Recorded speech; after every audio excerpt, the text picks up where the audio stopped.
Em primeiro lugar, eu queria destacar o estado emocional do presidente. Eu não me recordo de vê-lo assim em nenhum momento durante o mandato, e isso é sintomático de uma indignação genuína com o conteúdo apresentado pelo jornalismo da TV Globo.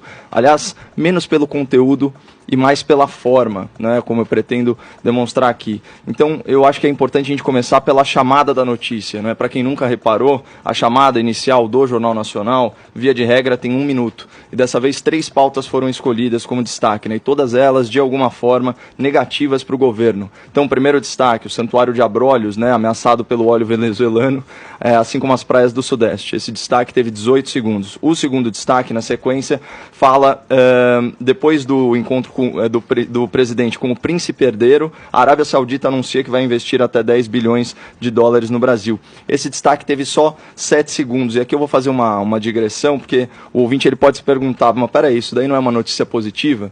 Mas depende do tom. Esse é aquele príncipe suspeito de ser o mandante de assassinatos e que tem reputação, inclusive, de ser um tirano. Tanto que a esquerda brasileira, incoerente como de costume, estava esperneando com as tratativas entre o governo brasileiro e o governo saudita. E aqui vai mais uma diferença muito importante, né, do pragmatismo da direita e da esquerda agora no âmbito da política internacional. A esquerda brasileira alisava os ditadores, né, mandava dinheiro do povo brasileiro para esses regimes autoritários, então Cuba, Venezuela, as ditaduras africanas. A direita está sendo diplomática, né, com esses autocratas, o que na verdade é passível sim de crítica, mas pelo menos está trazendo o dinheiro deles como investimento aqui para o Brasil. E esse foi também o entendimento do Rodrigo Constantino no Twitter dele. O Rodrigo Constantino, nosso colega de Jovem Pan do 3 em 1, que diz o seguinte: criticam Bolsonaro pela falta de pragmatismo no relacionamento com o socialista argentino, mas criticam o pragmatismo do presidente brasileiro com o príncipe saudita, lembrando que se trata de um assassino.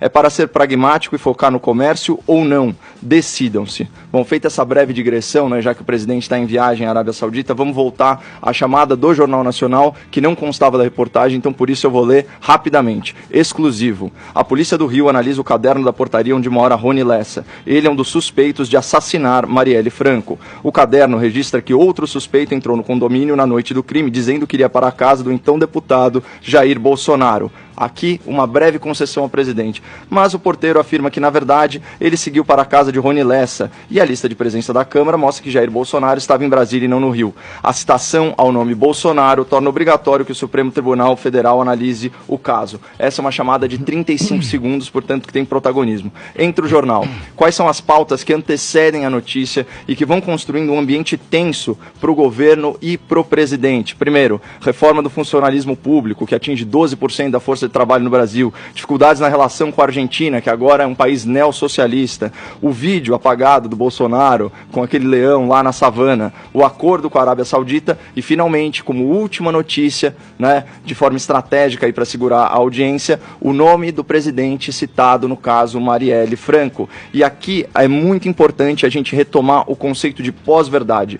Para o grande público, a percepção emocional sobre um fato supera muito a análise racional sobre esse mesmo fato. Então, aqui você tem um grande tema, que é o quê? Assassinato de Marielle Franco. Tudo que for falado será, de uma forma ou de outra, associado a esse tema no plano emocional. Isso tem protagonismo, né? A razão, ela é um fator moderador dessa percepção, eu diria até coadjuvante, né? Então, o que a Globo faz? Ao externar confusão, contradição, dúvida, o jornalismo, ele consegue sim associar no imaginário popular a imagem do presidente ao crime. É por isso que ele ficou desse jeito. São frases desse tipo que eu extraí aqui da reportagem, abre aspas. No mesmo condomínio onde o presidente tem casa. No depoimento, o porteiro alega que fez uma ligação para a casa 58. Ligação atendida pelo, abre aspas, seu Jair. Segundo a escritura do imóvel, a casa pertence ao presidente. A polícia vai apurar com quem de fato o porteiro conversou aquele dia. Nossa equipe encontrou uma contradição no depoimento do porteiro. Vá!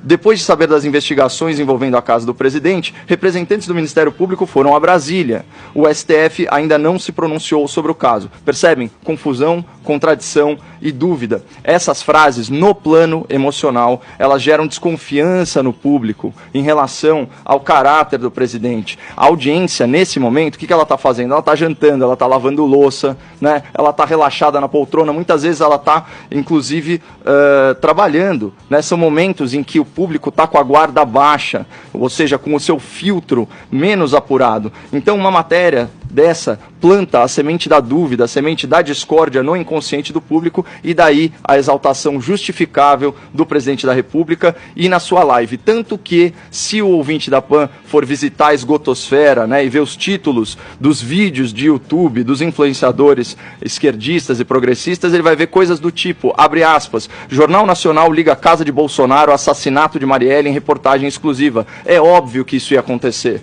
né? Então, qual a minha opinião nesse caso? Verificado o álibi incontestável do presidente da República, essa matéria não deveria ter ido ao ar. Mas se fosse, qual que é a real notícia aqui nesse caso? Essa é menos uma notícia sobre o caso Marielle e mais uma notícia sobre a tentativa frustrada de incriminar o presidente. O tema aqui não é assassinato da Marielle, o tema é tentativa de incriminar Bolsonaro. E como que seria uma notícia, aliás, a chamada de uma notícia realmente isenta? Eu faço uma sugestão à Rede Globo, exclusivo. A reportagem da Globo identificou uma contradição na investigação do caso Marielle, que sugere tentativa de incriminar o presidente da República. Jair Bolsonaro, citado no depoimento do porteiro de seu condomínio, estava comprovadamente em Brasília no dia do relato que o situava no Rio de Janeiro.